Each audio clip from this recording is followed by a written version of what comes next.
Oke, selamat pagi semua.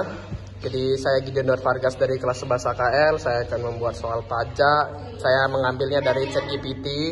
Dan ini dia soal pertamanya, soal kedua, dan soal ketiga. Dan ini PTKP, besaran PTKP per tahunnya. Sebelum itu saya akan membuat soalnya di buku tulis dulu.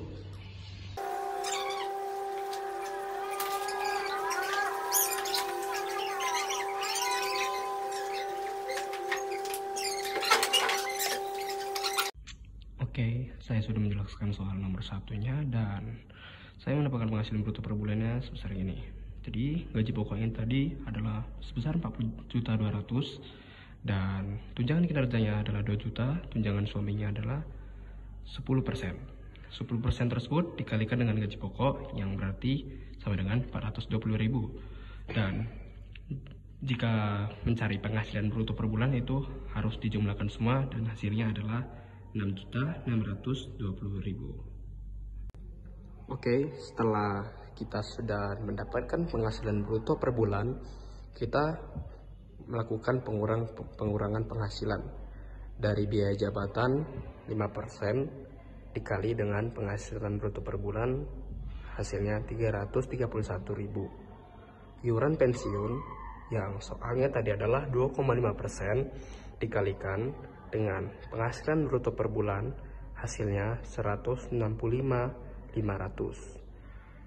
Jadi hasilnya tersebut ditambah dan mendapatkan 496.500 rupiah. Dan penghasilan neto per bulannya itu kita caranya itu dengan penghasilan bruto per bulan dengan pengurangan penghasilan itu yang kita jumlahkan tadi kita kurangkan, lalu dapatlah penghasilan neto per bulan sebesar 6.123.500 rupiah. Oke, setelah sudah mendapatkan penghasilan neto per bulan, kita mencari penghasilan neto per tahunnya, yang berarti per tahun itu memiliki 12 bulan. 12 bulan dikali dengan penghasilan neto per bulan, hasilnya 73.482.000. Nah, kita melihat dulu, dia tadi di soal belum memiliki anak atau K per 0, yang berarti kawin tanpa anak.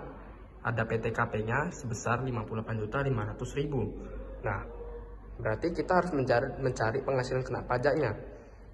Dan hasilnya adalah 14.982.000 rupiah. Itu adalah penghasilan kena pajaknya. Oke, kita tadi sudah mencari penghasilan kena pajak. Lalu kita langsung lanjut ke PPh pasal 21 terutang. Nah, jadi banyak yang bertanya-tanya, 5% itu dapat dari mana? 5% itu tergantung golongannya ya. Kalau misalkan golongannya 3, kayak seperti soal tersebut. Golongan tersebut adalah 3B. Oke, setelah kita sudah mengerjakan soal nomor 1, sekarang kita lanjut nomor 2. Sebelum itu saya akan membacakan soalnya dulu. Roni adalah seorang pejabat negara di salah satu kementerian dengan NPWP 03-321-654-5209-000. Pada bulan Februari 2022, Roni menerima gaji pokok sebesar 16 juta. Roni telah menikah dan memiliki 3 orang anak, atau K per 3. Selain itu, ia juga menerima tunjangan kinerja sebesar 3.500.000, tunjangan jabatan sebesar 2.700.000, tunjangan istri sebesar 10% dari gaji pokok, serta tanggungan anak 2% per anak. Lalu, Roni membayar iuran pensiun sebesar 4,75%. Dan ditanya, berapakah pasal 21 yang harus dibayar Roni setiap bulan? Oke, kita harus mencari penghasilan bruto per bulannya.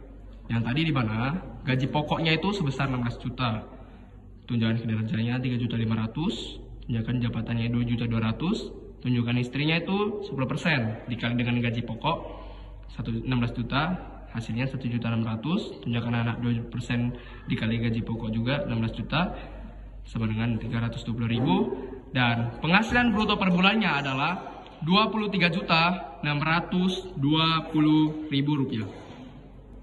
Oke, setelah kita mendapat penghasilan bruto per bulan, biaya jabatan 5% dikali dengan 23.670.000, yaitu dari penghasilan bruto per bulan tersebut.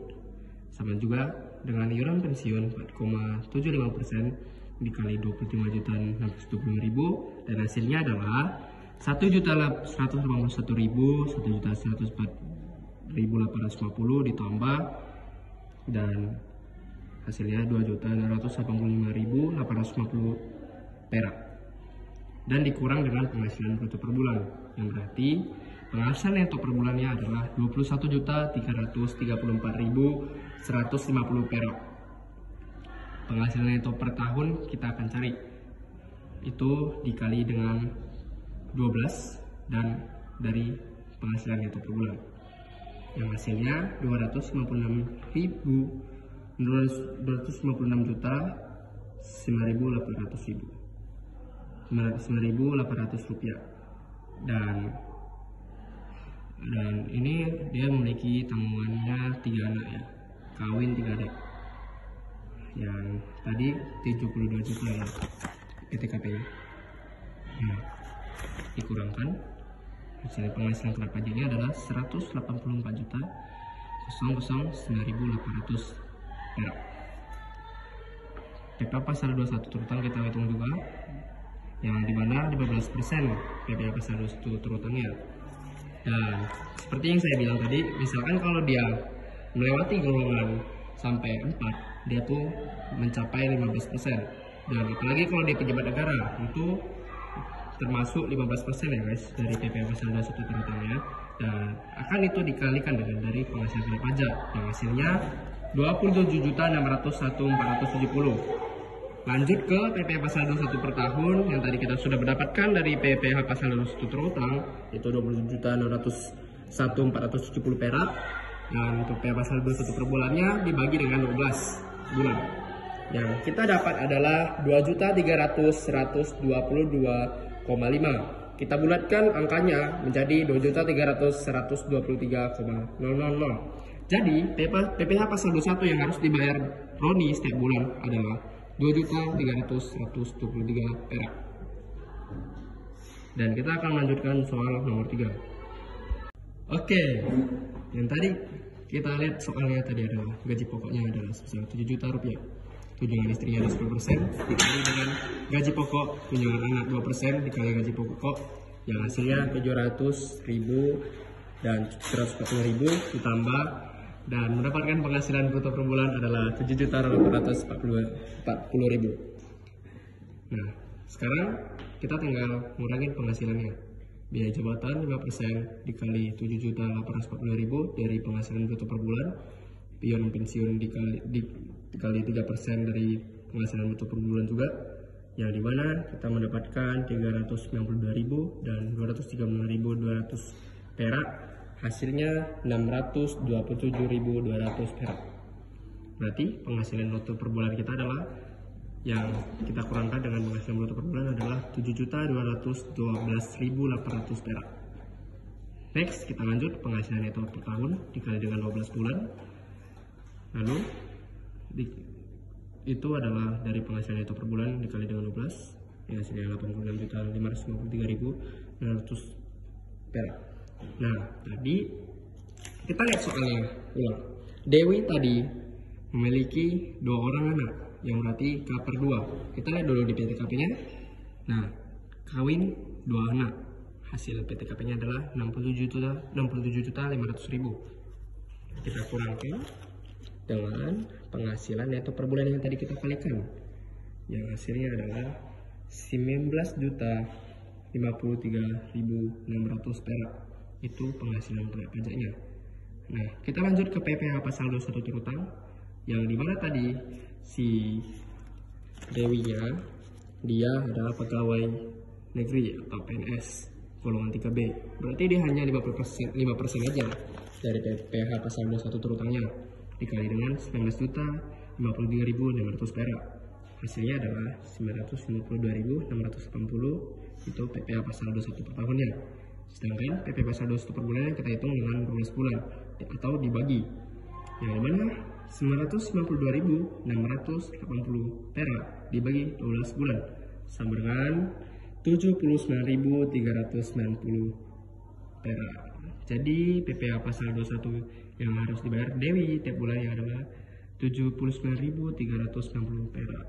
Oke, jadi beginilah soal pajak sangat mudah yang sangat gampang dijawab ya guys ya. Dan ini dia soal-soalnya. Oke, sangat mudah bukan? Dan terima kasih setelah melihat video saya. Selamat pagi.